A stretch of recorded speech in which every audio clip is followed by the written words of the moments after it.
Hello बच्चों, I am back with a new video.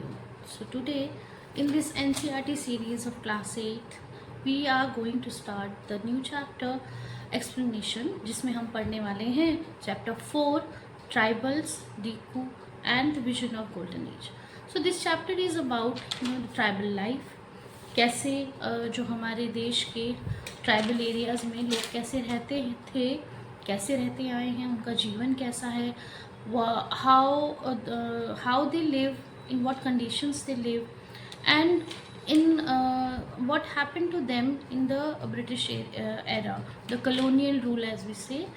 So आपको ये चैप्टर एनसीईआरटी का चैप्टर रीडिंग करना बहुत इम्पॉर्टेंट है, क्योंकि किसी भी एग्ज़ाम में जब आप जाएं तो उस चैप्टर को अच्छे से लाइन टू लाइन पढ़ना बहुत इम्पॉर्टेंट होता है, क्योंकि बिना उसके बेसिक इन्फॉर्मेशन जो है, जो कॉन्सेप्ट है उस चैप्टर का, वो आपको समझ में नहीं आएगा.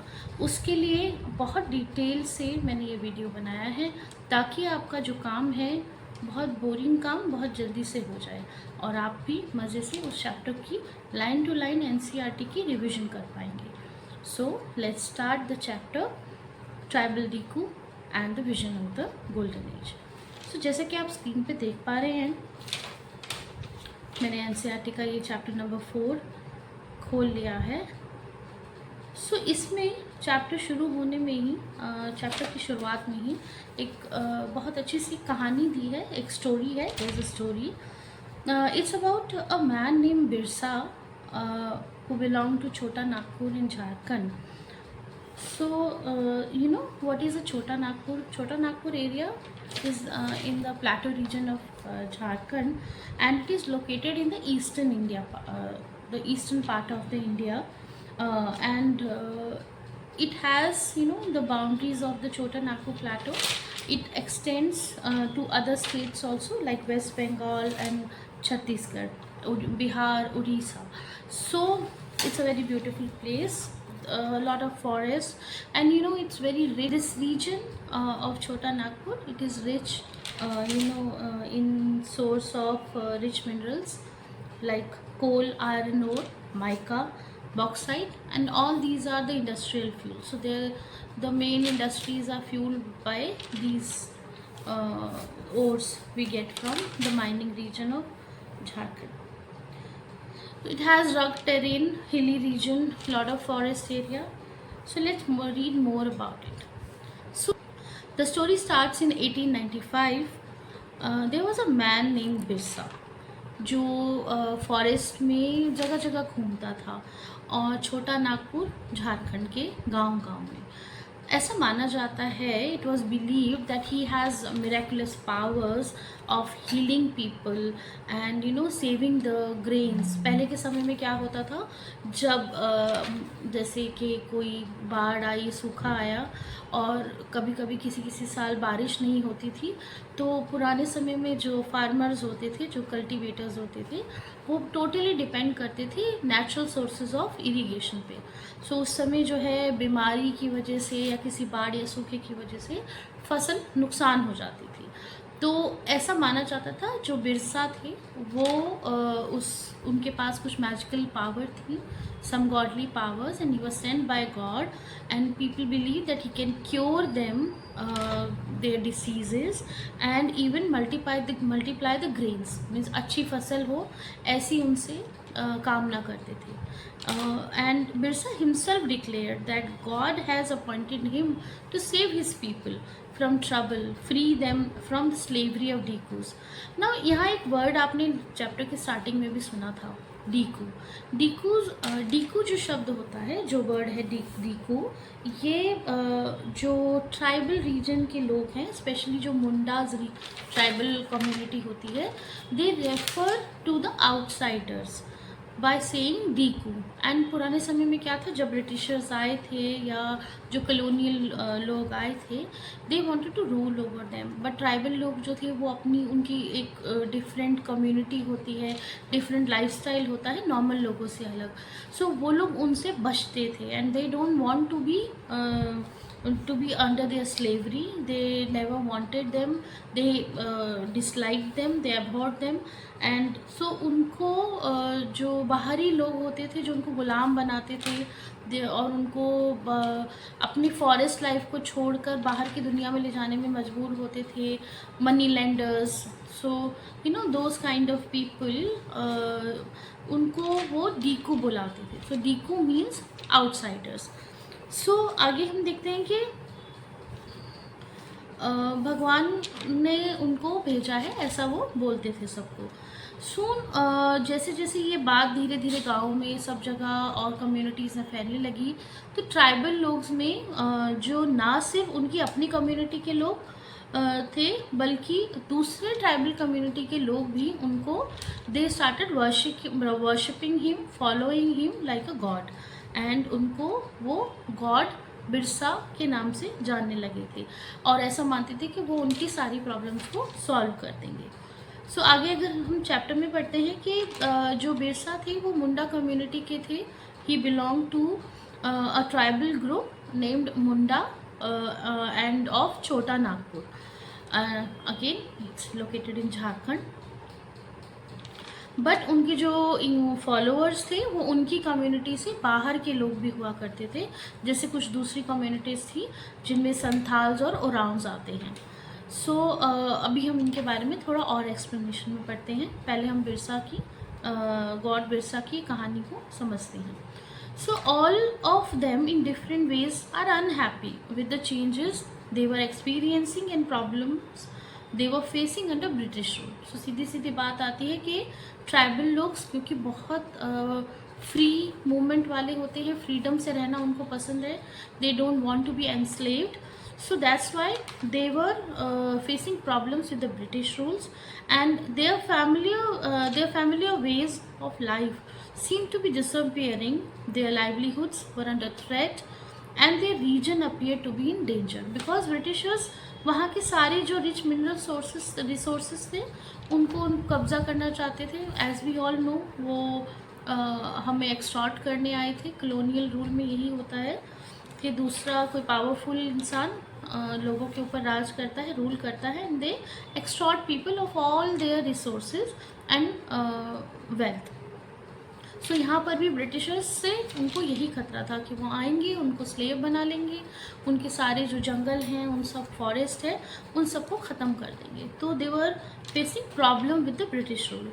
What problem did Birsa set out to resolve, and कौन थे ये लोग जिनको वो डीकू बोलते थे, उनको कैसे एनस्लेव बनाया उन्होंने लोगों को, इसके बारे में हम आगे चैप्टर में देखेंगे.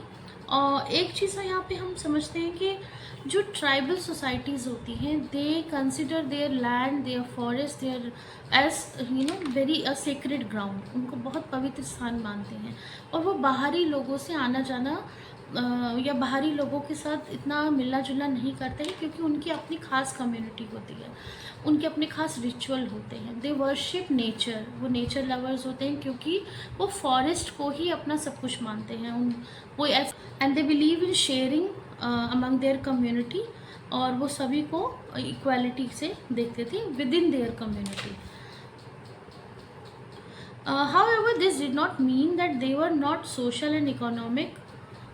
There were no social or economic differences within the tribe. जैसे कि human page 2 of the on the page 2 of the chapter, let's understand how did tribal groups live. वो रहते कैसे थे, क्या करते थे, कहाँ उनका जीवन यापन कैसे करते थे.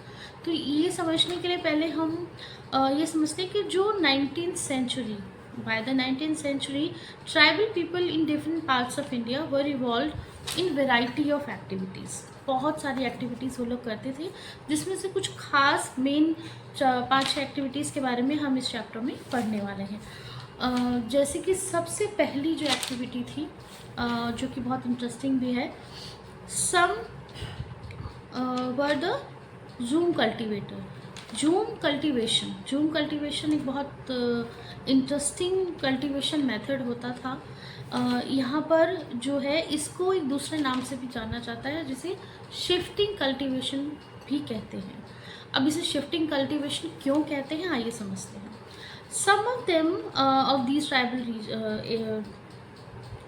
सम of them practice jhum cultivation. Jhum cultivation में क्या होता है कि ये लोग क्या करते थे, जंगल के एक छोटे से एक लैंड एरिया को मार्क करते थे। मान लीजिए, इमेजिन कीजिए कि एक जंगल का एक स्क्वायर या एक रेक्टेंगल एरिया, एक बड़ा एरिया इन्होंने मार्क करा, उसमें अपनी बाउंड्री बनाई, और फिर ये क्या करते थे, वहाँ के जितने ट्रीज़ होते थे सिर्फ उस एरिया के जो इन्होंने मार्क किया है, चाहे रेक्टेंगल स्क्वायर जो भी शेप इमेजिनरी अपने माइंड में आप बनाएंगे, तो जिस एरिया को इन्होंने मार्क किया होता था फॉर कल्टीवेशन या जिसको सेलेक्ट किया होता था फॉर कल्टीवेशन, उस एरिया में ये क्या करते थे, सारे ट्रीज़ और वेजिटेशन को काट के ये लोग उस एरिया में जला देते थे। अब आप कहेंगे कि इन्होंने क्यों जलाना काटना, तो गलत बात है, बट नहीं, ये उनका रहने का एक मेथड था, उनकी कल्टीवेशन का एक मेथड था। वो सारा वहाँ का जो ट्री होता था, वहाँ के वेजिटेशन होते थे, उनको काट के जला देते थे। जलाने पर जो राख मिलती है, ठीक है, जो ऐश मिलती है, that ash was a rich resource और सोर्स ऑफ पोटैश, जो कि एक मैक्रो न्यूट्रिएंट है प्लांट से वेजिटेशन के लिए। तो वो सॉइल को फर्टाइल बनाने के लिए उस राख यानी जो ऐश जलाने के बाद मिली, उसको उसी सॉइल में मिक्स कर देते थे। फिर वो क्या करते थे, उस अपने जो सीड्स होते थे, क्योंकि उन्हें वहाँ खेती करनी है उस रीजन में, तो उस खेती करने के लिए बीजों की जो सीड्स रिक्वायरमेंट होती है उन्हें बोना पड़ता है, सो करना पड़ता है। तो सीड सोइंग के लिए वो ब्रॉडकास्ट मेथड का यूज़ करते थे, जिसमें वो सीड्स को मुट्ठी में भर के एक स्पेशल हैंड मूवमेंट से पूरे खेत में या अपने पूरे रीजन में स्प्रेड करते थे, स्कैटर करते थे। So they scatter the seeds on their cultivation, the selected land, and it is called broadcasting method, यानी scattering of the seeds। वो याद रखिएगा, वो जो कॉमन मेथड होता है प्लो करके और फिर सीड सोइंग का हैंड से जो मेथड रहता है, तो वो यूज़ नहीं करते थे, दे सिंपली स्कैटर द सीड्स। आगे चलते हैं, इसमें फिर वो क्या होता था, रेन्स आते थे, पानी आता था, वो सीड कल्टीवेट होता, वो सीड प्लांट से बदलते थे, जो भी ग्रेन्स उन्होंने या क्रॉप्स उन्होंने उगाया होता था वो उस क्रॉप को हार्वेस्ट करते थे। हार्वेस्ट करके फिर उस लैंड को छोड़ के बाय बाय करके किसी दूसरे लैंड, सेलेक्टेड लैंड एरिया में चले जाते थे। So means once they harvested their crop, their cultivation, they move away to another selected area and leave the area जहाँ से हार्वेस्ट किया है into leave that area fallow. Fallow means field left uncultivated for a long period of time। अब वो ऐसा क्यों करते थे, उस लैंड को फैलो क्यों करते थे या छोड़ क्यों देते थे उस जगह को? वो चाहते थे कि उन्होंने एक जगह को ह्यूमन एक्टिविटी से उस फॉरेस्ट एरिया को डिस्टर्ब किया है, तो वो ये मानते थे कि इस एरिया को ऐसे ही खाली छोड़ दिया जाए undisturbed, so that with passage of time of few years ये एरिया अपने आप इस जगह को हील कर देगा, नेचर अपने आप को वहाँ हील करेगा, वहाँ पे ट्रीज़ उगेंगे, क्रॉप अपने आप ही वेजिटेशन हो जाएगी जंगली, तब तक वो किसी दूसरे एरिया में कुछ समय के लिए मूव कर जाते थे। तो इसी तरह से वो जगह जगह पैचेस बनाते थे, सेलेक्ट करते थे लैंड को और रोटेशन में शिफ्ट कर कर कर एक जगह से दूसरी जगह एक क्रॉप के बाद मूव ऑन करते थे। इसीलिए क्योंकि वो अपना फील्ड हर कल्टीवेशन के बाद चेंज या शिफ्ट करते थे, जूम कल्टीवेशन को शिफ्टिंग कल्टीवेशन भी कहा जाता है। आई होप आपको समझ में आ रहा होगा। सो शिफ्टिंग कल्टीवेशन आज भी पहाड़ी जो रीजन होते हैं, हिली रीजन या हैवी जो डेंस जो फॉरेस्टेड एरिया होता है, जहाँ जंगल होते हैं आसपास, वहाँ अभी भी किया जाता है। और लोग जैसे कि नॉर्थ ईस्ट और सेंट्रल इंडिया के एरिया में ये अभी भी लोग करते हैं। The lives of these tribal people depended on the free movement within forest and on being able to use the land and forest for growing their crops, क्योंकि इनका पूरा जीवन जो है वो उस फॉरेस्ट एरिया के ऊपर डिपेंड करता है, उस फॉरेस्ट से आने वाली चीज़ों के ऊपर डिपेंड करता है। तो और दे लव द फ्री मूवमेंट, क्योंकि इस मेथड में फ्री मूवमेंट करना ज़रूरी है, क्योंकि वो एक जगह सेटल नहीं हो सकते, नहीं तो ये सेटल्ड एरिया हो जाएगा। बट ये जूम कल्टीवेशन में शिफ्टिंग रहती है एक जगह से दूसरी जगह। आई होप आपको ये पैराग्राफ समझ में आया होगा। Let's move to the another activity which was done by the tribals. अब और ट्राइबल जैसे कि एक जूम कल्टीवेशन का मेथड है, वो कैसे जीवन जीते हैं हमने एक समझा। दूसरे में हम समझेंगे कि हंटर और गैदरर्स, ये आपने ज़रूर वर्ड पहले भी सुना होगा। you remember who were hunter gatherers? Are the early human beings, the early man was the hunter and gatherer. Some of the tribal people were hunter gatherers. अब hunter gatherers से अगर हम समझें, let me underline this line. Okay, in many regions tribal groups lived by hunting animals and gathering forest produce. जैसे हमने पहले भी अभी समझा था कि ट्राइबल लोगों की लाइफ जो है वो बेसिकली फॉरेस्ट एरिया या फॉरेस्ट पर ही डिपेंड करती है। फॉरेस्ट से आने वाला जो भी फॉरेस्ट उन्हें देता है वो उसी से ही अपने आप को, अपनी लाइफ को आगे बढ़ाते हैं, या अपने खाने के लिए, अपनी फूड, अपनी शेल्टर, अपने जीवन को आगे बढ़ाने के लिए वो पूरी तरह फॉरेस्ट पर ही डिपेंड होते हैं। सो यहाँ पर हम एक और, जैसे हमने मुंडाज और संथाल और ओरांव के बारे में पढ़ा था पहले वाले लेसन के शुरू में, यहाँ पर एक अलग नाम आप सुनेंगे खोंड्स का। खोंड्स कम्युनिटी जो है they were from the forest of Orissa. So Orissa में रहने वाली ये Khond community they live by hunting and gathering things और the produce from the forest area. So अपने सर्वाइवल के लिए उन्हें जो कुछ भी चाहिए होता है, from their food, from their shelter, from their clothes, और रोज़मर्रा की जो उनकी खाने की चीज़ें हैं और उनके सर्वाइवल के लिए जो भी एसेंशियल चीज़ें हैं वो सिर्फ़ और सिर्फ इसी मेथड से इकट्ठा करते हैं। दे आर नॉट कल्टिवेटर्स, जैसे पहले जो हमने पढ़ा जूम कल्टिवेशन, वो लोग नहीं करते। खोंड्स जो हैं वो हंटर और गैदरर कम्युनिटी के हैं। इस कम्युनिटी में क्या होता है, जो ग्रुप्स होते हैं, इस कम्युनिटी में ग्रुप बनाकर लोग जाते हैं, पूरे फॉरेस्ट में घूम घूम कर हंटिंग करते हैं, एनिमल मीट कलेक्ट करते हैं और बाकी के जो ज़रूरी सामान होते हैं वो कलेक्ट करते हैं, और फिर वो फ्रूट्स, रूट्स, जो भी उनकी खाने की चीज़ें हैं वो मीट लेकर वो अपनी कम्युनिटी में वापस आते हैं। पूरी कम्युनिटी मेंबर्स को इक्वली सारी चीज़ें शेयर की जाती हैं, जो भी सामान आता है वो सभी का होता है, ना कि सिर्फ उनका जो उसे लेकर आए हैं। अच्छा, एक बहुत ही ख़ास तरह के पेड़ होते हैं, जैसे कि एक सैल ट्री होता है और एक महुआ का ट्री होता है। अब सैल ट्री जो होता है उससे, ये सैल ट्री से जो है ऑयल एक्सट्रैक्ट करते हैं, सीड्स जो होते हैं सैल ट्री के उससे ऑयल एक्सट्रैक्ट करते हैं। और महुआ का एक पेड़ होता है, उसमें बहुत ही ख़ास तरह का फल लगता है या फूल लगता है। उस फ्लावर से they use that flower to eat as an edible flower, and they also make their household alcohol drink from it. So जो महुआ का जो प्लांट होता है उसकी बहुत ही ख़ास चीज़ होती है कि उससे आप खाने में भी उस फ्लावर को यूज़ कर सकते हैं। येलो कलर का थोड़ा सा बड जैसा फ्लावर होता है और उसको ये अल्कोहल बेवरेज बनाने में यूज़ करते हैं, मेडिसिन की तरह यूज़ करते हैं और खाने में भी यूज़ करते हैं। सो ये दो बहुत ही मेन ट्री हैं जो वहाँ पर पाए जाते हैं। चलिए आगे देखते हैं, हमने पढ़ा ये दो ट्री हैं। फिर क्या होता है, ये एक और चीज़ करते हैं, जैसे कि अपनी फॉरेस्ट में जो इम्पोर्टेंट सामान हैं, जड़ी बूटियाँ हो गई, शर्ब्स, हर्ब, मेडिसिनल प्लांट्स और इस तरह के ख़ास जैसे प्लांट होते हैं, जैसे कुसुम और पलाश के फूल, जिनको कलर और डाई में यूज़ किया जाता है नेचुरल क्लॉथ बनाने में।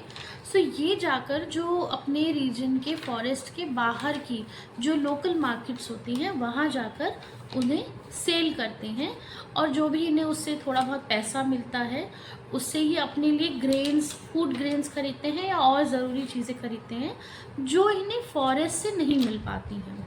कई जगह ऐसा भी देखा गया है कि एक बार्टर सिस्टम भी होता है, जैसे they barter things with other people, कि अपनी चीज़ लेकर दूसरे से अपने काम की चीज़ लेनी। मतलब जो इनके पास है, मान लीजिए इनके पास कुसुम और पलाश के बहुत सारे फूल हैं, तो ये जाएंगे उस क्लोथिंग मर्चेंट को देंगे, उसको उन फूलों की ज़रूरत है, और बार्टर में उससे कुछ कपड़ा ले लेंगे, या कोई किसी से ऐसी दुकान वाले से कुछ खाना ले लेंगे, या जैसे ग्रेन ले लेंगे। तो बार्टर सिस्टम से ये अपने फॉरेस्ट के जो वैल्यूएबल प्रोडक्ट्स होते हैं वो लोग बाहरी लोगों को देकर उनसे कुछ ज़रूरत की चीज़ें भी ले आते हैं, या थोड़ा बहुत जो पैसा उनको बेच के कमाते हैं उससे ले आते हैं।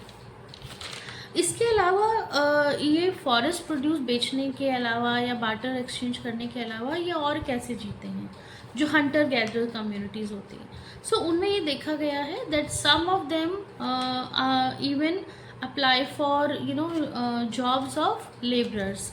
जो आसपास जैसे रोड्स कंस्ट्रक्शन होती हैं या कुछ और कंस्ट्रक्शन काम हो रहा होता है, तो वहाँ पर जाकर ये क्या करते हैं, दे कैरी आउट और जॉब्स लाइक लेबरर्स, एंड कुछ लोग आसपास की जो बड़ी खेती होती है वहाँ जाकर किसानों के पास मजदूरी भी करते हैं, यानी लेबरर बन जाते हैं in the around region of their forest.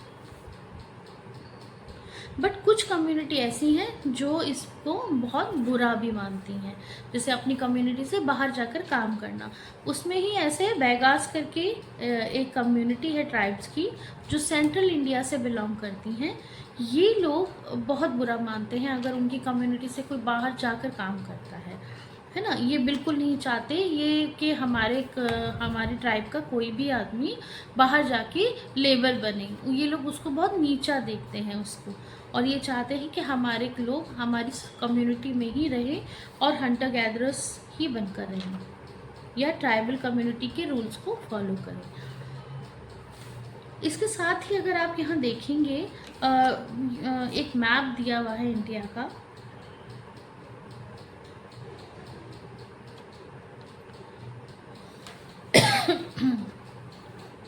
Cut start. अब ट्राइबल लोग जो हैं बाहर जाना क्यों बुरा समझते थे, क्यों मानते हैं कि बाहर जाके काम नहीं करना चाहिए। आप कहोगे कि अरे मैम वो तो बाहर जाएंगे तो उन्हें पैसे मिलेंगे, काम करेंगे। नहीं, ऐसा माना जाता है बिकॉज वो ट्राइबल लोग और लोगों की तरह लाइफ को नहीं देखते हैं।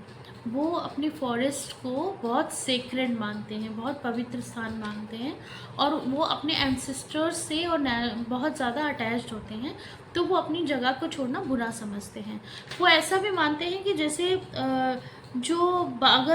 अगर उनके ग्रुप के लोग बाहर जाएंगे तो वो उनको दूसरे लोग फंसा लेंगे अपने बुरे जाल में। जैसे जो मनी लेंडर्स होते हैं वो उनको लोन देने का लालच करेंगे, और कुछ बाहर के जो गुड्स सेलर होते हैं जो बड़े बड़े सामान बेचते हैं उनको लालच देके वो सामान बेचने की कोशिश करेंगे। उनके पास पैसे तो होंगे नहीं, फिर उनको लोन दे दिया जाएगा, और लोन के चक्कर में वो फिर उनके जाल में फंस जाएंगे और अपना जीवन बर्बाद कर देंगे, और अपने कम्युनिटी और अपने फॉरेस्ट को एंडेंजर कर देंगे, यानी उनको भी खतरे में डाल देंगे। इसीलिए वो लोग ये कहते हैं कि बाहर वाले जो है वो लोग बुरे हैं। So for the tribals market and commerce often means debt and poverty. वो कहते हैं कि हमारे पास चाहे कुछ नहीं है पर किसी का कर्जा नहीं है, हम गरीब नहीं हैं। वो अपने आप को पुअर नहीं मानते, क्योंकि वो बोलते हैं कि हमारे पास फॉरेस्ट का अपार खजाना है। वो अपने फॉरेस्ट में जाके कुछ भी चीज़ें लेके आ सकते हैं, मैजिकल चीज़ें हैं उनकी, है ना। सो इसीलिए वो ईविल समझते हैं बाहर के लोगों को। They believe that the outsiders are evil and they bring misery to their community. Okay, इसके साथ ही आप यहाँ देखें, अगर गौर करें तो यहाँ पर आपको एक मैप नज़र आएगा। पहली कम्युनिटीज़, इसमें पूरे में आपको इंडिया में होने वाली सारे कम्युनिटीज़ के बारे में दिया है जो ट्राइबल कम्युनिटीज़ हैं, ठीक है। जैसे कि अगर हम पहले देखें, आपके गड्डीज़ और वन गुजर जो है ये दो कम्युनिटी हमें आपके कश्मीर रीजन में वैली के साइड मिलती हैं, ठीक है। और फिर आपकी आ जाती है भोटिया। भोटिया कम्युनिटी जो है ये आपको मिल जाती है उत्तराखंड जो तिब्बतियन बॉर्डर है उसके पास के रीजन में। फिर आपकी सहरिया जैसे है, ये सहरिया आपके एमपी और राजस्थान के रीजन की कम्युनिटी है। फिर आपकी भील आ जाती है, ये गुजरात साइड की कम्युनिटी। फिर वन गुजर और राठवा जो है ये अगेन आपके इधर जो गुजरात साइड के जो रीजन है इधर के कम्युनिटीज़ में आ जाता है। फिर अगर आप सेंट्रल इंडिया की साइड में देखेंगे तो आपके गोंड्स आ जाते हैं, बंजारा गोंड्स, बंजारा आपके ये मारिया गोंड्स, ये गोंड कम्युनिटी के ही अलग अलग पार्ट हैं आपके ये एमपी और सेंट्रल इंडिया के रीजन में आपको मिल जाते हैं। ये जो मारिया जो आपके गोंड्स हैं, बंजाराज, ये भी हंटर गैदर कैटेगरी में ही आते हैं। फिर आपने बड़ा फेमस ट्राइब सुना होगा जो अंडमान निकोबार में सुनामी में भी आया था, जारवा ट्राइब के बारे में। जारवास जो हैं ये तो बिल्कुल ही ह्यूमन बींग्स के टच में नहीं आना चाहते हैं। जो सेवन सिस्टर्स के साइड में यानी आपकी नॉर्थ ईस्ट में आप अगर कुछ ट्राइब्स के देखेंगे, नागा, खासी और आपका रेयांग है ना, ये सारे ट्राइब्स हो गए। फिर आपके झारखंड साइड में हमने अभी पढ़ा था संथाल, मुंडा, ओरांव, तो ये मिल जाएंगे। फिर आपके थोड़ा सा साउथ साइड के है, कोया, बंजारा, गोंड्स आ गए, माला, इरुलार, है ना, ये सारे जो है ट्राइब्स हो गए। So this map is important, so आपको इसे लर्न करना चाहिए। और कौन ये आपको मार्किंग में भी आ सकता है। चलिए आगे बढ़ते हैं। हमें समझ में आया अभी तक हमने दो चीज़ों के बारे में पढ़ा, झूम कल्टीवेशन और हंटर एंड गैदरर्स के बारे में, और क्यों ट्राइबल जो हैं बाहरी लोगों से इतना चिढ़ते थे या उन्हें ईविल समझते थे।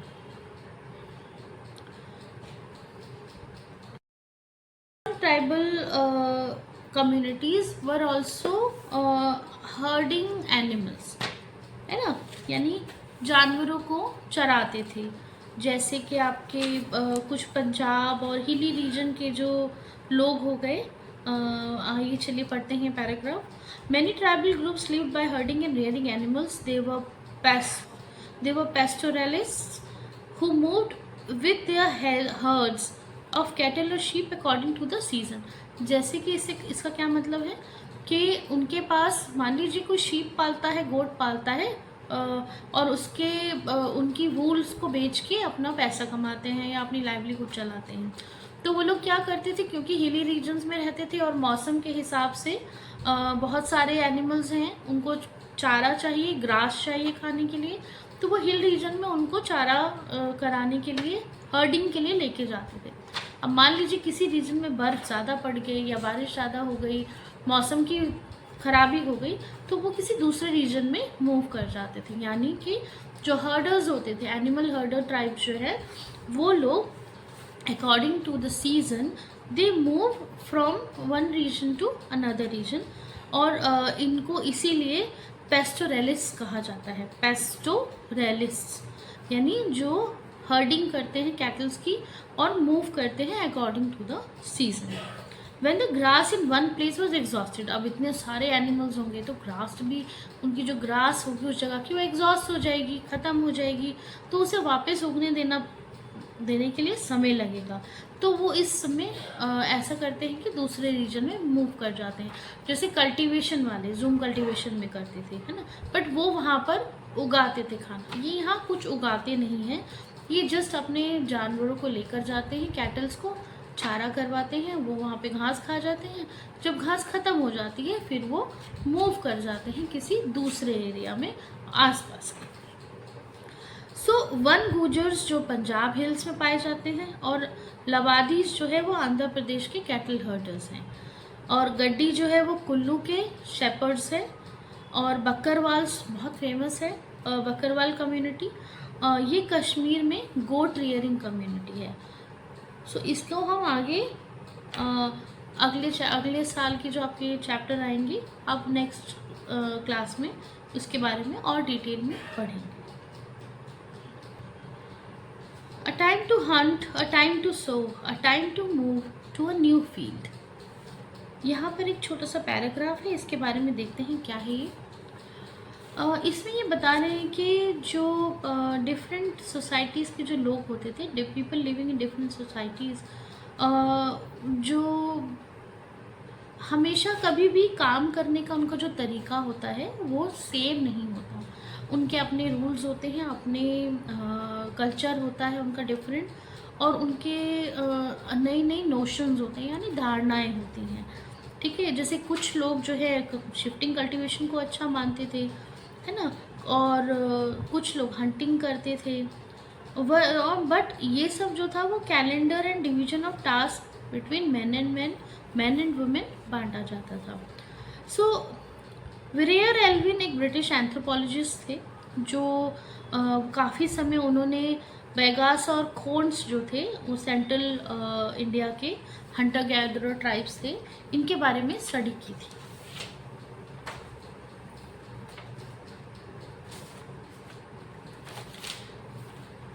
आई उनका पढ़ा हुआ एक छोटा सा नोट पढ़ते हैं।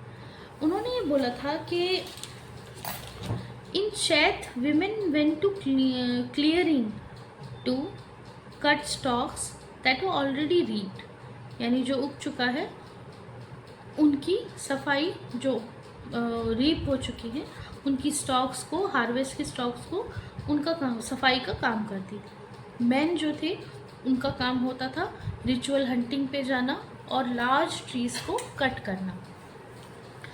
Hunt begin at the full moon from the east के साइड से, यानी जहाँ से सूरज उगता है वहाँ से फुल मून वाले समय में, यानी जिस दिन फुल मून रहता था उस दिन वो हंटिंग के लिए जाते थे, क्योंकि पुराने समय में लाइटिंग तो होती नहीं थी और इलेक्ट्रिसिटी नहीं होती है, रात में या दिन में लेट अंधेरे में हंटिंग करनी है, तो उसके लिए फुल मून की जो लाइट होती थी उसका वो सहारा लेते थे। और हंटिंग कैसे करते थे? दे बिल्ड बैम्बू ट्रैप्स अपने हंटिंग के लिए, and the women gather fruits like sago, tamarind, mushroom, यानी जंगलों में औरतों का काम बेसिकली होता था फूड को जंगल में घूम के गैदर करना। हमने महुआ सीड्स के बारे में भी पढ़ा था कि कैसे महुआ के जो फ्लावर्स हैं और यूज़ किए जाते हैं। जो लोग ट्राइबल कम्युनिटीज़ के लोग, उनको आदिवासी भी कहा जाता है। जैसे of all the Adivasis in central India the Baigas were known as the best hunters. So Baigas जो थे वो बेस्ट हंटर्स होते थे। In Baisakh the firing of the forest took place, यानी बैसाख वो समय होता है ना जब फसल पूरी हार्वेस्ट हो जाती है, यानी कटाई हो जाती है, सारी फसल काट ली जाती है। फिर वो क्या करते थे? फॉरेस्ट को फायर कर देते थे, क्योंकि याद है ना शिफ्टिंग कल्टीवेशन, फॉरेस्ट हो गया, हार्वेस्ट हो गया, हार्वेस्टिंग के बाद उस जगह को फिर वो आगे बढ़ जाते थे। The women gather the unburned wood to burn, यानी चूल्हे के लिए लकड़ी इकट्ठी करना। Man continue to hunt but nearer their village, बहुत दूर नहीं जाया जाता था क्योंकि कोई बहुत ज़्यादा कोई कम्युनिकेशन क्योंकि कोई ट्रैवल करने का मीडियम नहीं है और डेंजरस माना जाता था अपने गांव से दूर जाना। तो अपने गांव के आसपास के एरिया में ही, जहाँ पे रहते थे उसके एरिया में ही ये लोग हंटिंग एंड गैदरिंग करते थे। इन जेठ, यानी जो जेठ का महीना आता है, बहुत ज़्यादा गर्मी होती है जून जुलाई के टाइम में। सोइंग टुक प्लेस उस समय। क्यों? क्योंकि बारिश आने वाली होती है, तो वो अपनी ज़मीन को तैयार करते थे। और and hunting still went on, hunting उनकी चालू रहती थी। अषाढ़ टू भादो, यानी पूरा जो हमारा जो हिंदू कैलेंडर के हिसाब से जो हमारे महीने हैं, है ना, अषाढ़ से भादो तक, यानी जो पूरा बारिशों का टाइम रहता है, जब आपका ये अगस्त का महीना भी निकल जाता है, तो man worked in the field, क्योंकि फसल बढ़ जाती है अब, तो वो लोग ज़्यादातर अपने खेतों में काम करते हैं। उन्होंने बताया आगे, in Kuar the first fruit of bean were ripen and in Kartik kutki became ripe, यानी जो उनके अनाज थे वो इन महीनों में पक जाते थे, राइप हो जाते, यानी कि जैसे ही सर्दियाँ आना शुरू होती थी, जो आपका कार्तिक का समय यानी दिवाली के आसपास का समय होता है, उस समय ये पक जाते थे। In Aghan every crop was ready and in Pus the winnowing took place, यानी साफ सफाई का काम चालू हो जाता है कि फसल का एक ये रोटेशन दिखाया है। इस पूरे पैराग्राफ में क्या हो रहा है, एक साइकिल डिस्क्राइब हो रही है कि कैसे जो है बैसाख के महीने से फॉरेस्ट की जो लैंड होती थी उसमें जो कल्टीवेशन होता था, वहाँ पर कैसे उसको कल्टीवेट करके कब उसके रेनी सीज़न आने के टाइम से पहले सीड्स सो कर दिए जाते थे, हंटिंग भी साथ साथ चलती थी, और उसके बाद जो है दिवाली का समय आते आते फसलें तैयार हो जाती थी, और जो विंटर का समय रहता था उन फसलों की साफ़ सफाई में बीत जाता था, और माघ में और फिर ये लोग हंसी खुशी अपने जो है फसल को तैयार होने का हम मनाते हैं ना, Makar Sankranti. In Magh shift were made to new bewars and hunting gatherer was the main subsistence activities, है ना। बेवार आपका होता है जैसे जो जूम कल्टीवेशन है, एमपी के जो मध्य प्रदेश का रीजन है वहाँ के ट्राइबल्स शिफ्टिंग कल्टीवेशन को ही एक तरह से बेवार नाम से जानते हैं। इस फोटो में आप देखेंगे एक संथाल गर्ल जो है वो फायरवुड कैरी कर रही है। Santhals are in the region of Bihar, है ना। एंड जो बच्चे होते थे वो क्या करते थे, बच्चे जो है अपनी मम्मी के साथ, जो फीमेल्स होती थी ट्राइबल कम्युनिटी की, उनके साथ गैदरिंग में जाते थे, यानी कि फॉरेस्ट में घूम घूम के लकड़ी चुनना, कोई आपको वहाँ जड़ी बूटी दिख गई, कोई फल, कोई मशरूम, इस तरह के हर्ब्स शर्ब्स को इकट्ठा करना। सो बेवार का यहाँ पर आप मीनिंग नोट कर लीजिए। बेवार्स मतलब एक तरह का शिफ्टिंग कल्टीवेशन का एरिया। सो ये पूरा एक साइकिल है, कैसे एक साल के अंदर जो है पूरा जो ट्राइबल साइकिल था वो क्या क्या करते थे, अपनी कैसे उगाते थे, कैसे हंटिंग करते थे, कैसे कल्टीवेशन करते थे, कैसे राइप होते थे, खुशियाँ मनाते थे, और फिर दूसरी जगह शिफ्ट हो जाते थे। Bewar term used in Madhya Pradesh for shifting cultivation, जैसे जूम कल्टीवेशन है ऐसे ही बेवार जो है यूज किया जाता है टर्म मध्य प्रदेश में। नेक्स्ट इसमें हम देखते हैं जो हमारा नेक्स्ट एक्टिविटी ये लोग करने वाले हैं सेटल्ड कल्टीवेशन की। सेटल्ड कल्टीवेशन जैसे नाम से ही हमें समझ में आ रहा है, cultivation means farming and settled cultivation means एक ही तरह जगह पर रहकर एक गांव बसाकर उसी एरिया को कल्टीवेट करना और वहाँ रहना। क्योंकि अभी तक हमने पढ़ा है कि जो जूम कल्टीवेशन करने वाले हंटर गैदरर्स वाले जो ट्राइब्स थे वो लोग एक जगह कभी नहीं रहते थे, वो एक जगह से दूसरी जगह चले जाते थे जब एक जगह के रिसोर्स को वो ख़त्म कर लेते थे, है ना। तो अब यहाँ पर जो हम पढ़ेंगे ये थोड़े से डिफरेंट कम्युनिटीज़ हैं। इसमें आपके जो छोटा नागपुर के जो मुंडाज होते हैं वो कम्युनिटी आती है, वो सेटल्ड कल्टीवेटर्स थे, यानी एक ही जगह रहकर अपना लाइवलीहुड बनाना, अपनी लिविंग करना। So even before the 19th century, many from within the tribal group had begun settling down and cultivating their field in one place year after another. काफ़ी लंबे लंबे समय तक वो एक ही जगह पर रहते थे and they do not like to move from one place to another.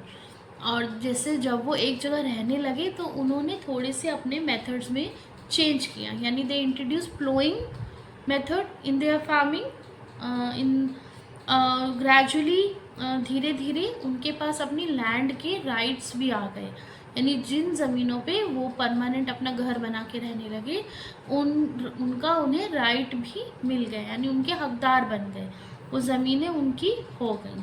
और बट यहाँ पे क्या होता था, किसी एक के नाम पे वो जगह नहीं होती थी। अगर पूरा गांव है, पूरे गांव की कोई लैंड है, वो पूरे के पूरे गांव वालों की लैंड होती थी, ना कि किसी एक की। बट क्योंकि ह्यूमन बींग्स हैं, वहाँ पर कम्युनिटी है, तो ऐसा बिल्कुल पॉसिबल ही होता था कि कुछ लोगों के पास ज़्यादा पावर हो जाती थी। जैसे कि समझ लीजिए गांव में कोई मुखिया बन गया, या गांव का कोई लीडर बन गया, चीफ बन गया, तो नेचुरली जो चीफ और उसके फॉलोवर हुए, उनके पास थोड़ी ज़्यादा जगह आ गई, सो उनके राइट्स थोड़े ज़्यादा बढ़ गए। सो some people became some clans, some people acquire more power than others, some became chiefs and other became their few became their followers, and powerful men often rented out their land instead of cultivating themselves। तो अब क्या होता था, अब जो chief था वो खुद तो खेती करेगा नहीं, अपनी लैंड को कल्टीवेट करेगा नहीं, तो वो क्या करता था, किसी के पास रेंट पे दे देता था, तो दूसरे लोगों से वो अपनी लैंड को कल्टीवेट करवा लेता था।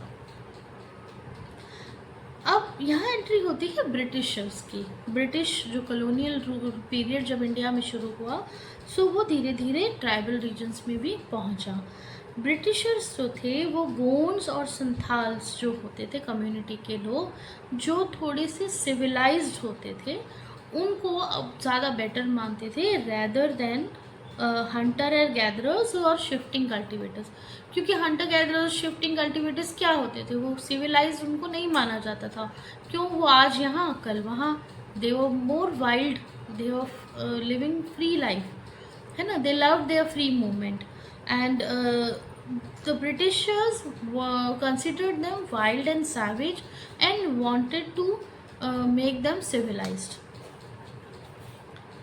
So here comes the next topic. How did colonial rule affect tribal lives? Colonial rule या ब्रिटिश रूल जब इंडिया में आया, तो ऑब्वियसली हम सभी की लाइफ, पूरे हिंदुस्तान की जो लाइफ थी, जो पूरी इंडिया की लाइफ थी, वो ख़राब थी उस समय, है ना। हम सभी जानते हैं इसके बारे में कि कितना टॉर्चर्स इंडियंस ने सहा है। सो उस समय क्या हो रहा था ट्राइबल रीजन में, आइए जानते हैं। What happened to tribal chiefs? जब ब्रिटिशर्स आए तो क्या हुआ?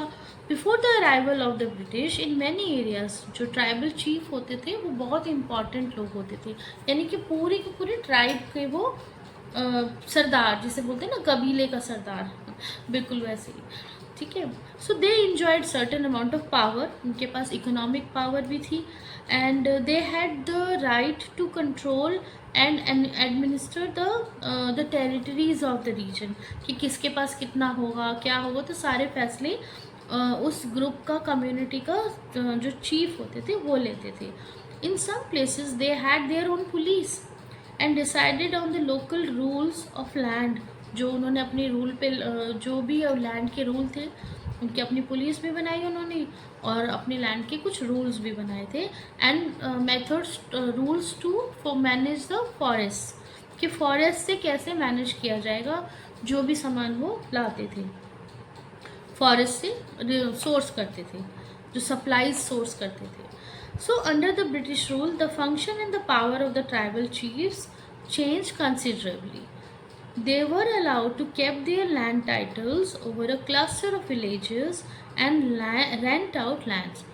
ब्रिटिशर्स ने जो उनके ऊपर क्या रूल करा, उनको ये बोला कि you, the chief of the community, can keep their land titles, their lands, and even rent out the lands. But they lost much of their administrative power over over the area, जो वो पहले से लोगों के ऊपर rule करते आए थे, वो उन्हें छोड़ना पड़ा, and they were forced to follow laws made by the British officials in India. Of course Britishers तो रूल ही करने आए थे, तो उन्होंने क्या किया, उनको बोला, उनको लालच दिया कि हम, आप क्योंकि चीफ हो, आपको आपका लैंड रखने को दे रहे हैं, आप अपनी लैंड को रेंट कर सकते हो, बट बाकी के आपके सारे पावर हम ले रहे हैं, और आपको हमारे रूल्स ही मानने होंगे। अब रूल्स चीफ नहीं बना सकते थे, ना ही उन्हें लोगों पे लागू करवा सकते थे। सो ब्रिटिशर्स के आने से ट्राइबल चीफ्स की जो रूल्स थे, सॉरी, ट्राइबल चीफ्स की जो पावर थी उसमें बहुत बड़े बदलाव आए, and they lost the authority over their people. Now let's understand. जैसे यहाँ आप अगर एक फ़ोटो देखेंगे कि एक फ़ोटो है, a log house being build in a village of the Nyishi tribe of Arunachal Pradesh. This is a region of Arunachal Pradesh and the entire village help when log huts are build. और गांव में कैसा होता है ना, किसी एक का मकान बन रहा हो तो पूरा गांव मिलके उसकी मदद करेगा, ना कि वो सिर्फ एक आदमी. सो हर कोई हर किसी की मदद करता है. So the tribal people are friendly in nature. So let's understand what happened to the shifting cultivations when British rule happened in India. The British were uncomfortable with the groups who moved about and did not have a fixed home, क्योंकि उन्हें समझ नहीं आ रहा था. वो क्या बोलते थे ना, अनसिविलाइज्ड हैं ये लोग, है ना, they were wild and savage. So Britishers को बिल्कुल भी पसंद नहीं था कि लोग जो है इधर से उधर भटकते रहते हैं एंड उनका कोई अपना फिक्स्ड घर नहीं है. दे वांटेड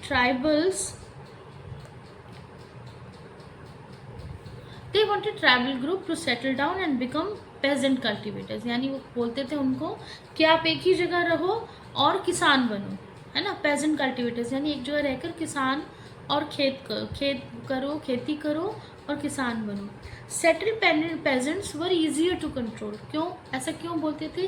क्योंकि ब्रिटिशर्स अगर एक जगह वो लोग रुकेंगे तो ब्रिटिशर्स उन पे अपना रूल कर पाएंगे, उन पे टैक्सेस लगा पाएंगे, उनसे रिसोर्स कर पाएंगे, उनका एक्सटॉर्शन कर पाएंगे.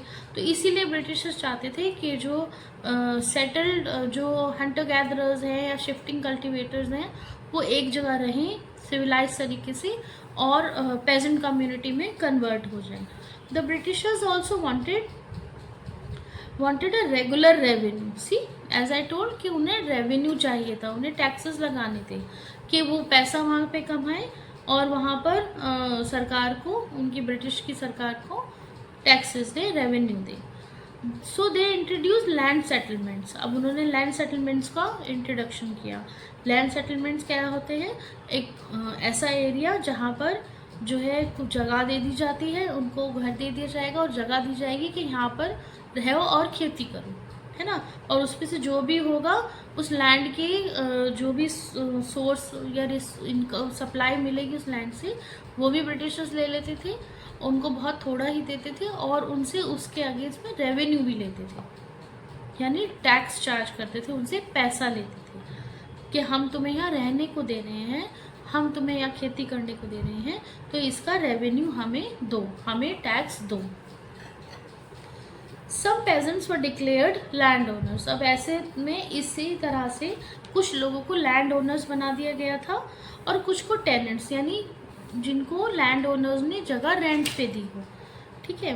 अब जैसे कि tenants were to pay rent to the land owners who in turn paid revenue to the state.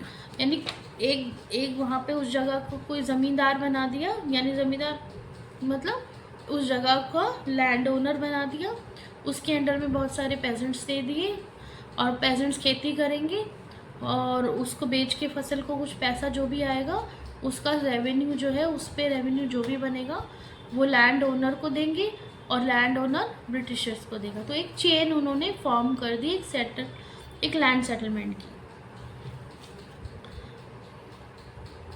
आगे हम पढ़ते हैं. The British effort to settle jhum cultivator jhum was not very successful. वो तो उन्होंने बोला हम तो नहीं करेंगे भाई. Settled plough cultivation is not easy in areas where water is scarce and the soil is dry. क्योंकि जिस रीजन में वो लोग घूमते थे, रहते थे, उस जगह में सेटल्ड कल्टिवेशन करना पॉसिबल नहीं था क्योंकि वाटर रिसोर्सेस कम थे, लैंड और या सॉइल जो थी वो ड्राई थी, तो वहाँ पर उनको प्लो नहीं कर पाते थे, प्लो नहीं कर सकते थे क्योंकि हिली रीजन भी थे.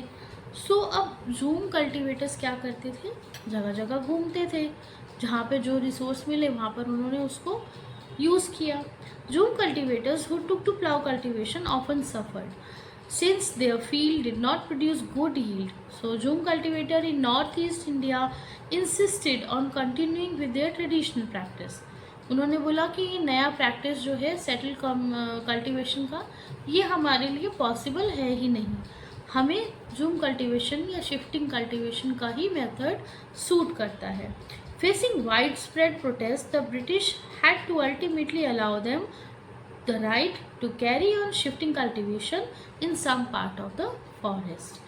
तो ब्रिटिशर्स ने, क्योंकि बहुत ज़्यादा प्रोटेस्ट हुआ, सो फिर अंत में ब्रिटिशर्स ने हार मान के जूम कल्टीवेटर्स को ये इजाज़त दे दी कि वो फॉरेस्ट में कुछ एरिया में जाके रह के अपनी जूम कल्टीवेशन कर सकते हैं। See, you can see in the picture here, there is a paddy field and they are tribal workers working in the Andhra Pradesh, है ना। Difference between rice cultivation in the flat plain and in the forest plain। यहाँ पे देखें कैसे हो रही है खेती चावल की। चलिए आगे बढ़ते हैं। Forest laws and their impact. अब फॉरेस्ट में कैसे कैसे लॉ लगे, यहाँ एक ग्रीन बॉक्स में हम पढ़ लेते हैं। स्लीपर, एक टर्म है sleeper, the horizontal planks of wood on which railway lines are laid. Okay, so आप देखते होंगे ऐसे करके रेल की पटरी होती है और उसमें हॉरिजॉन्टल प्लैंक लगाए जाते हैं, इनको नट एंड बोल्ट से यहाँ कस दिया जाता है, उन्हें ही स्लीपर कहते हैं। So that let's read this paragraph, forest laws and their impact. The life of tribal groups, as you have seen, was directly connected to the forest. So changes in forest law had a considerable effect on tribal lives. आपको पता ही है, जैसे अभी तक हम पढ़ रहे हैं, हम इस चैप्टर में हम पढ़ते आए हैं कि ट्राइबल लोगों की जो फॉरेस्ट जो लाइफ है वो टोटली फॉरेस्ट पे डिपेंडेंट है। फॉरेस्ट उनके लिए बहुत सेक्रेड होता है, दे वर्शिप नेचर। सो क्योंकि अब ब्रिटिशर्स ने आके बहुत सारे फॉरेस्ट लॉज लगा दिए थे, क्योंकि उन्हें सारे फॉरेस्ट के जो रिसोर्सेज थे वो अपने लिए चाहिए थे, they wanted to extort those resources. So उन्होंने अब रूल बना दिए कि जो सारे ट्राइबल्स पहले फ्री मूवमेंट करने के लिए फ्री थे अपनी मूवमेंट के लिए फॉरेस्ट में, अब उन पे बहुत सारे रूल्स आ गए, तो इससे उनकी लाइफ टोटली चेंज हो गई। The British extended their control over all forest and declared that forest was state property. सबसे पहले तो जो फ्री प्रॉपर्टी हुआ करती थी फॉरेस्ट सभी के एक्सेस के लिए, अब उन्होंने डिक्लेयर कर दिया that these forest are the state property, means the property of the British government. Some forest were classified as reserve forest, मतलब कुछ एरिया ऐसा कर दिया फॉरेस्ट में जहाँ रिजर्व है, यानी कि एंट्री अलाउ ही नहीं है। फॉर दे प्रोड्यूस टिम्बर, क्यों ऐसा क्यों किया, क्योंकि वहाँ पर टिम्बर यानी वुड, जो फॉरेस्ट से मिलने वाली वुड है उसे टिम्बर कहते हैं, जो फर्नीचर मैन्युफैक्चरिंग या और जब बाकी की चीज़ों में आती है, वो ब्रिटिशर्स खुद अपने लिए चाहते थे। जैसे मैंने समझाया कि ब्रिटिशर्स ने उनकी एंट्री बंद कर दी कि रिजर्व फॉरेस्ट है, यहाँ पर और कोई नहीं आएगा, मीन्स वहाँ के रिसोर्स सिर्फ और सिर्फ ब्रिटिशर्स ही यूज़ कर सकते हैं। तो पहला ऐसा प्रोडक्ट था टिम्बर, टिम्बर यानी जंगल से मिलने वाली लकड़ी। In this forest people were not allowed to move freely, practice jhum cultivation, collect fruits और हंट, मतलब सब तरह की hunting gathering activity, jhum cultivation, सब पे रोक लगा दी गई। Many were therefore forced to move to other areas in search of work and livelihood. अब ऐसे में क्या हुआ कि जितने लोग थे ट्राइबल लोग, फिर वो एरिया छोड़ छोड़ के जाने लगे। But once the British stopped the tribal people from living inside forest, they faced problem. From where would the forest department get its labor to cut trees for railway sleepers and to transport logs? जैसे कि हम सब जानते हैं ना कि हमारी जो रेलवे लाइन है वो ब्रिटिशर्स की लाई हुई है, उन्होंने ही बनाई थी। अब अगर जंगल छोड़ के सारे आदिवासी चले जाएंगे, सारे ट्राइबल्स चले जाएंगे, तो ब्रिटिशर्स को एक प्रॉब्लम फेस होने लगी कि भाई अगर ये चले गए तो हमें लेबर्स कहाँ से मिलेंगे, है ना। वो तो स्लेव बना ले रहे थे सबको, फ्री का लेबर था उनके लिए। अब लोग ही चले जाएंगे तो लेबर कहाँ से आएगी काम करने के लिए। So colonial officials came up with a solution. उन्होंने क्या देखा कि हमें फ़ायदा नहीं, हमें तो नुकसान ज़्यादा है इनके जाने से।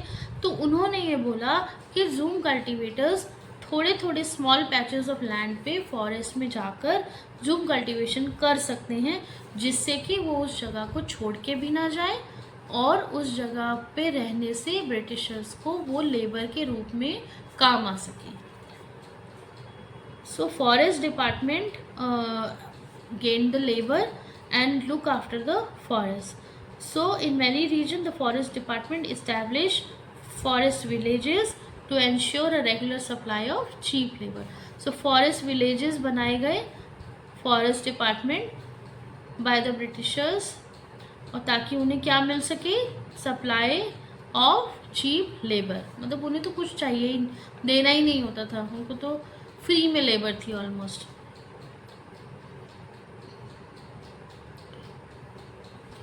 सो अगेन यहाँ पर एक पैराग्राफ है 1930s का विरेयर एल्विन का, जिन्होंने land of the Baigas of tribal group in central India visit किया था। उन्होंने ये बताया कि he wanted to know about them, their customs and practice. अभी फिर से उनके कुछ कस्टम्स के बारे में बता रहे हैं। In this land of English, how hard it is to live, how hard it is to live. In the village sits the landlord, in the gate sits the kotwar, in the garden sits the patwari, in the field sits the government. So उसने ये segregation का एक poem type है जिसमें उन्होंने बताया कि English यानी ब्रिटिशर्स के रूल में रहना कितना मुश्किल है, कि विलेज में तो लैंडलॉर्ड बैठा है और गेट पर जो है वहाँ पर यानी एंट्री पर यानी उस जगह पे आने में कोटवार है ना। फिर उनके खेतों को कब्जा कर रहा है पटवारी, यानी उससे रिसोर्स लेना पड़ेगा, उससे परमिशंस लेने पड़ेंगे। और जो पूरा एरिया है वो किसके अंडर में है, गवर्नमेंट के अंडर में है। सो अगेन वो बोलते हैं in the land of English how hard it is to live, to pay cattle tax, यानी कौन सा टैक्स डाला हुआ है, कैटल टैक्स।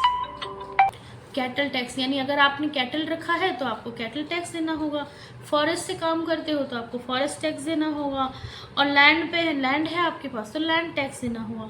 तो ये सारा जो है इतना सारा टैक्स लोगों पे लाद दिया गया, और लोगों को अपने काव, बफेलो, बुलॉक्स ये सब बेच कर जो है अपने टैक्सेस को पे करना पड़ता था।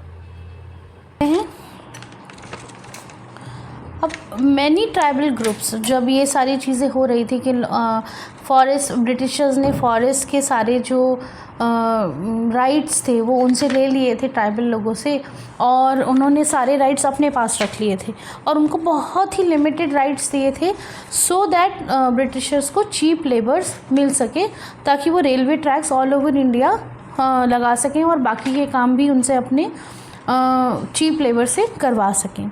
Many tribal they disobeyed the new rules, continued with practices that were declared illegal, and at time rose in open rebellion. So rebellion, they became rebel.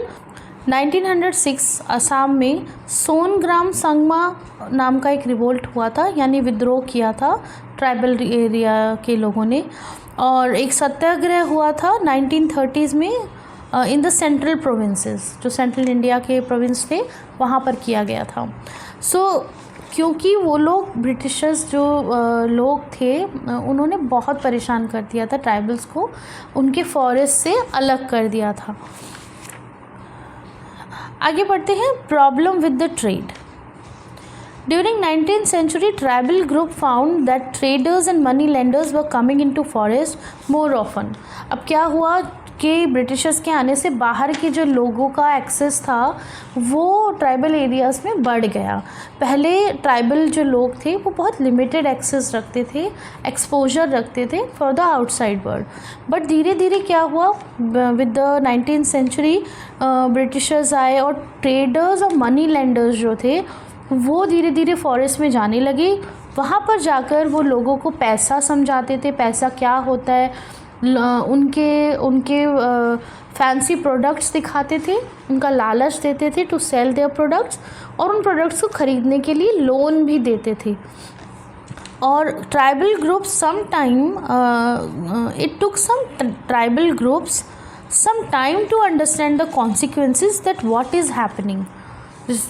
उनको कुछ देर लगी ये समझने में कि ये जो मनी लेंडर्स होते हैं, जो आते हैं और wanting to buy their forest products, they offer cash loans and ask them to work for wages. तो उनको बोलते थे कि हमारे यहाँ नौकरी कर लो, हम तुम्हें इतना पैसा देंगे और हम तुम्हारा सामान खरीदेंगे, और उनको फिर लोन भी देने लगे. तो उन ट्राइबल लोगों को ये समझने में कुछ समय लग गया कि ये हम उनके लिए कैसे नुकसानदायक है, how harmful and dangerous it was for their community and what is happening to them, because money was not the concept introduced to the tribal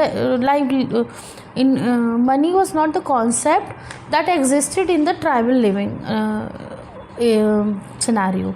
So tribal living scenario में money जैसा कुछ था ही नहीं. they dependent, वो money के concept से different work करते थे. let us consider the case of the silk growers. जो सिल्क वॉर्म से सिल्क बनाने वाली कम्युनिटी थी 18th सेंचुरी में, Indian silk was on high demand in Europe because it was very fine quality of Indian silk. बहुत वो export करने का ब्रिटिशर्स को मन करा और उन्होंने उसे डिफरेंट पार्ट्स में एक्सपोर्ट किया in Europe. So East India company, जो कि ब्रिटिशर्स की कंपनी थी जिसके अंडर वो इंडिया में रूल करते थे. So East India Company officials try to encourage silk production to meet the growing demand. So वो लोगों पे फोर्स करने लगे कि हमें और ज़्यादा सिल्क प्रोड्यूस करके दो, जिससे कि वो ज़्यादा सिल्क को एक्सपोर्ट कर सकें और ज़्यादा पैसा बना सकें.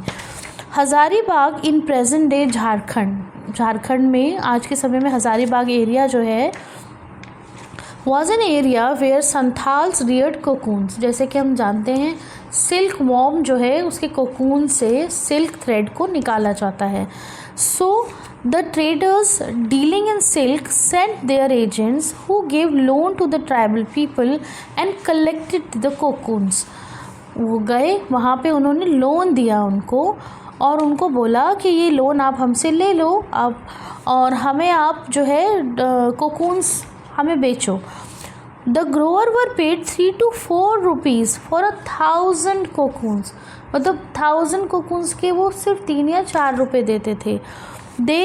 These were then exported to Burdwan or Gaya, where they were sold at 5 times the price to the other traders who extracted silk from those cocoons. The middlemen, so called because they arranged deals between the exporters and the silk growers. So middle man कौन होते थे? जो silk growers और exporters के बीच में जो mediation या meeting करवाते थे और उनको उसको कराने का बहुत बड़ा कमीशन या पैसा मिलता था. On they made huge profits. तो वो क्या करते थे, कुछ 3 या 4 रुपये में 1000 कोकून्स ख़रीदते थे ट्राइबल लोगों से, और बड़े सिल्क ग्रोअर्स और एक्सपोर्टर्स के साथ मीटिंग करके उन्हें 5 टाइम्स बेचते थे, 5 टाइम प्राइस पे बेचते थे. यानी 3 रुपीज़ की चीज़ खरीदी तो उसको 3 into 5 यानी 15 रुपीज़ में जाकर बेचा.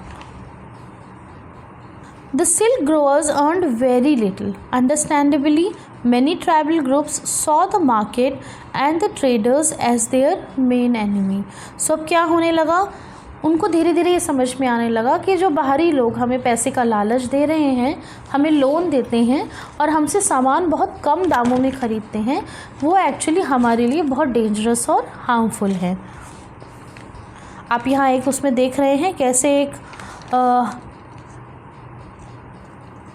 हजांग वुमेन जो है वीव कर रही है. मैट है ये, इतना ब्यूटीफुल मैट वो वीविंग कर रही है. उसका बेबी जो है वो उसके पीछे उसने बांधा हुआ है. एंड और इसी तरह से जो है ट्राइबल लोग, विमेन जो है खासकर, वो अपने डोमेस्टिक काम भी करती हैं और बाहरी काम भी देखती हैं. चलिए आगे देखते हैं. ये कोल माइनर्स हैं बिहार के। ये फ़ोटो 1948 की है। In 1920s and about 50% of miners in Jharia and Raniganj coal mine of Bihar were tribals। जैसे कि हमने पहले पढ़ा कि tribals became the cheap source of laborers to the Britishers and later to the industries which developed in those areas।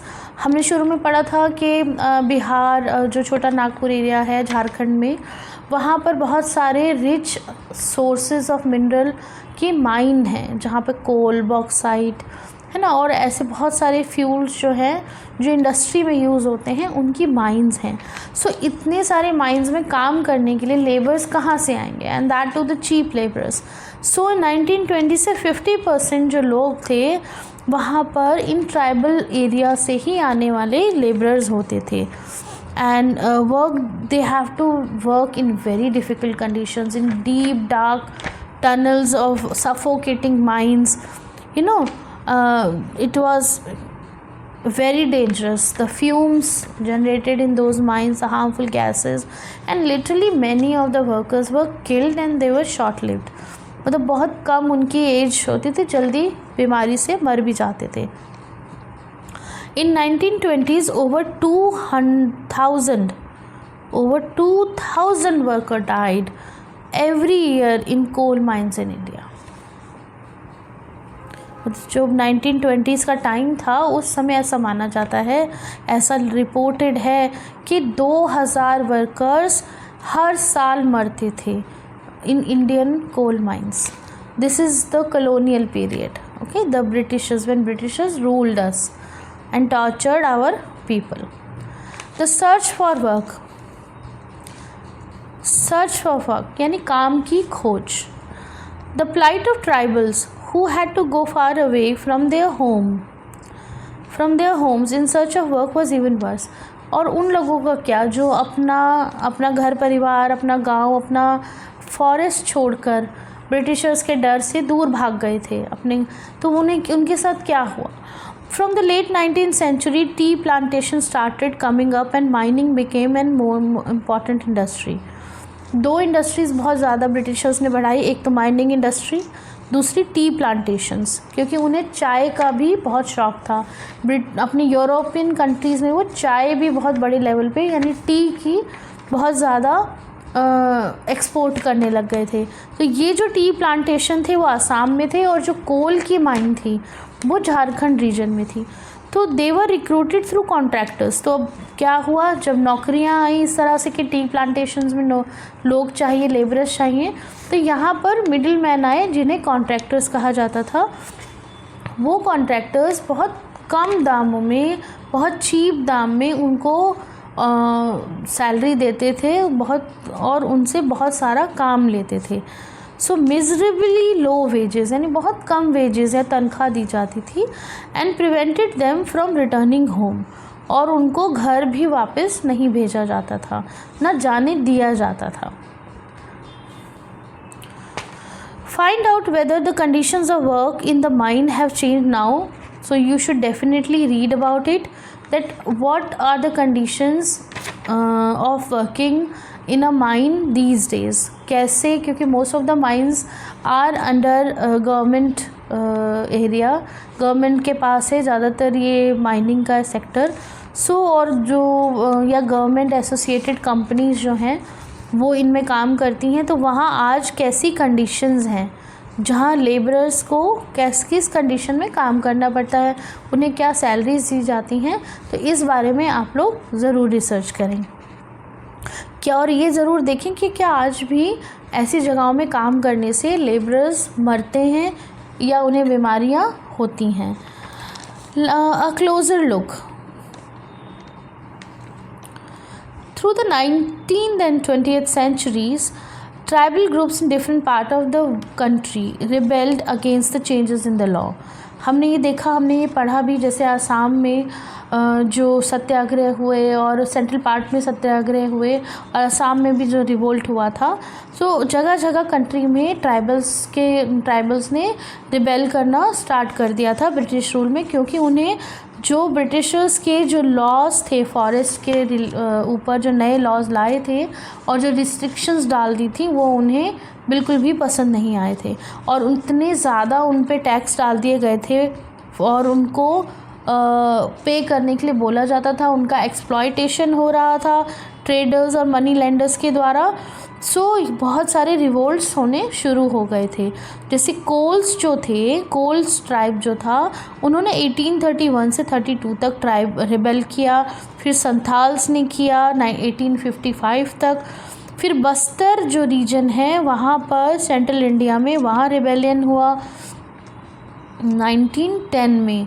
और Worli revolt जो है महाराष्ट्र, वर्ली का आपने नाम सुना होगा, वर्ली आर्ट भी होता है। So Warli revolt in Maharashtra it took place in 1940। The movement that Birsa led was one such movement. हमने स्टार्ट में पढ़ा था बिरसा जिनको गॉड माना जाता था उनके बारे में, ट्राइबल गॉड। तो पढ़ते हैं अब उनके बारे में। एस सिंह एक राइटर थे जिन्होंने Birsa Munda and his revolution के बारे में बहुत ही सुंदर वर्ड पोइट्री टाइप लिखा है। Let's see. Blood trickles from my shoulders, यानी ब्लड मेरे शोल्डर से बहता है। The song of the Mundas, this is the song of the Mundas, sang we mourned their miss.